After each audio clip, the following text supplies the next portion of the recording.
지난주에 제가 강의했던 모 회사에서 임직원이 이런 질문을 합니다. 우리는 지금 명예퇴직 대상자인데 우리는 정년퇴직 예정자니까 나는 지금 부동산 임대 사업자로 사업소득이 있으니 실업급여 청구해도 안 나오겠죠? 이렇게 질문하는 분들이 상당수 있으신데요. 실업급여 인정받을 수 있을까요? 오늘 확실히 기억하시기 바랍니다. 인정받을 수 있습니다. 반갑습니다. 민복기입니다. 오늘 저와 함께 얘기 나눠볼 이 실업급여는 굉장히 중요한 주제입니다. 왜냐하면 퇴직과 함께 즉시 첫 번째 소득원이 될 수도 있기 때문입니다. 자, 우리가 한 30대, 40대, 50대를 거쳐 나오는 기간을 소득활동기간이라고 얘기할 수 있습니다. 그 기간 동안은 아무래도 우리가 정기적인 소득이 있어서 생활의 안정을 기할 수가 있는데요. 이러한 상황을 종료하는 시점에 이르는 퇴직 시점이 다가오게 되면 왠지 모르는 그 초조함과 두려움이 개인에게 엄습해 오곤 하죠. 그도 그럴 것이 정기적인 소득에 대한 급격한 변수가 발생할 수도 있기 때문입니다. 자, 퇴직한다라고 해도 우리가 지출이 급격하게 조정될 수 있을까요? 그렇게 쉽게 조정되지는 않습니다. 그렇다면 우리가 그러한 지출의 수요를 해결할 수 있는 대체 소득을 마련해야 되는데 많은 사람들이 재직 기간 중에는 어찌 되겠지라는 생각으로 차일피일 뒤로 미루는 그러한 경향이 상당히 많이 강하게 나타나죠. 퇴직에 임박해서야 급기야 우왕좌왕하는 경우가 아주 일반적인데요. 우리가 알고 있는 실업급여를 받을 수 있는 자격 여부를 판단하기 위해서는 두 가지 사항을 염두에 두셔야 됩니다. 첫 번째는 퇴직의 사유가 실업급여를 인정될 수 있는 사유인가를 판단하셔야 되고요. 두 번째는 개인이 고용보험, 피보험 자격을 몇 년간 유지하고 있었나를 따져봐야 됩니다. 첫 번째 퇴직의 사유는 비자발적 퇴직에 한해서 실업급여 청구권을 인정합니다. 물론 때에 따라서는 자의적으로 사직서를 냈다 하더라도 그 내용적인 요건이 불가피성이 인정되는 사유라면 종종 실업급여 청구할 수 있는 자격이 인정이 됩니다. 자발적 퇴직에 대해서 실업급여가 인정되는 사항은 열거가 되어 있습니다. 예를 들어서 이러한 것들이 있을 수 있겠죠. 나의 종교적인 문제로 또는 노조활동 문제로 인사상의 불이익을 당해서 정상적인 근무가 어렵다라는 판단하에 취한 퇴직이라면 실업급여 자격이 인정될 수도 있습니다.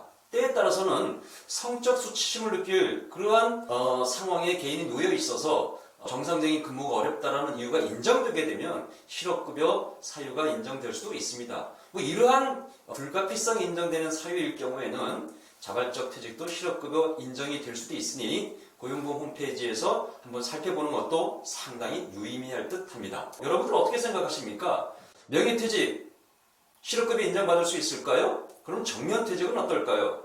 자, 명예퇴직과 정년퇴직, 실업급여 인정받을 수 있습니다. 퇴직 예정자분들 중에서 많은 분들이 실업급여가 인정된다라고 반문을 하고 청구권을 행사하지 않는 분들이 상당수 있으신데요. 오늘 확실히 기억하시기 바랍니다. 인정받을 수 있습니다.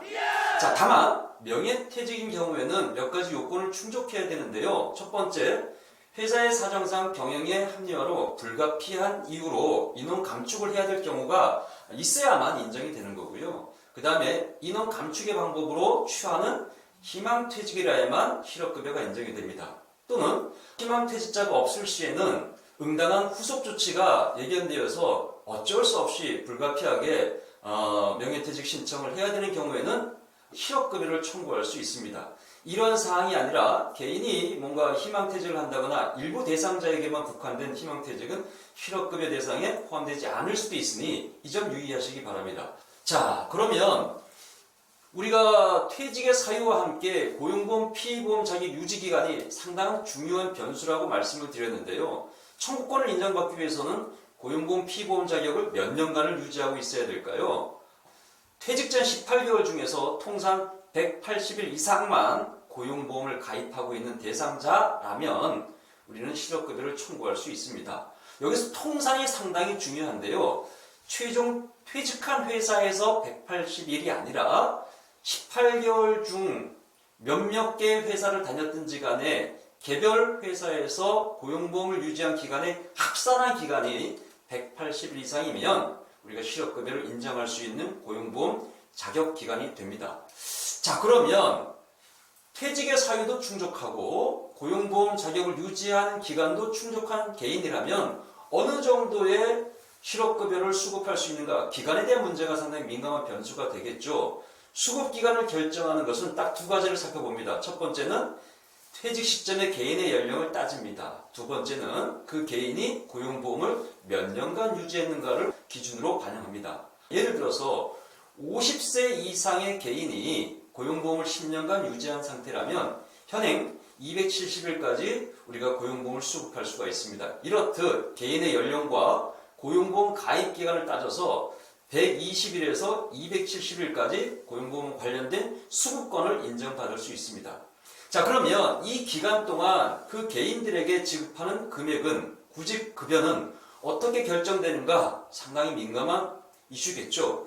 자, 퇴직 전 평균 임금의 60%의 소정급여 일수를 곱해서 그 금액은 결정이 되는데요. 2024년 기준 상한액이 1일당 66,000원입니다. 그리고 하한액이 63,104원 정도인데요. 이 금액은, 상한액과 하한액은 매년마다 최저임금과 연동돼서 조정되어지는 것이 기본 원칙이기 때문에 잘 예의주시해서 판단하셔야 됩니다. 부동산 임대사업자 등록을 하고 사업소득이 있으면 실업급여를 지급할 대상에서 제외된다니 청구해도 못 받겠지라는 고민이 있을 수 있는데, 여러분들의 생각은 어떻습니까? 부동산 임대소득으로 사업소득이 있다 하더라도 상당수 개인은 실업급여를 청구해서 받을 수 있습니다. 다만 두 가지 요건을 충족해야 되는데요. 첫 번째는 그 임대사업을 운영하기 위해서 과세소득이 있는 종업원을 고용하지 않고 있는 상태라면, 그리고 별도의 임대사무실을 운영하지 않고 있는 상태라면 실업급여 인정이 됩니다. 다만 이 두 가지 요건은 선택적 요건이 아니라 동시 충족 요건이라는 사실은 유의하셔야 됩니다. 그리고 본인이 창업을 해서 사업소득이 있는 대상자라 하더라도 실업급여를 현재 청구하는 시점에 휴업한 상태이고 폐업한 상태의 사업자라면 실업급여를 청구해서 구직급여를 수급할 수 있습니다. 유의하셔야 됩니다. 실업급여는 알아서 지급하는 게 아니라 개인의 대상자가 청구권을 행사하고 심사 과정을 거쳐서 실업이 인정되는 대상에 대해서만 구직급여가 지급되는 제도이기 때문에 청구권을 행사하지 않으면 지급되지 않는 그러한 제도입니다. 자, 오늘 준비한 내용은 여기까지입니다. 감사합니다.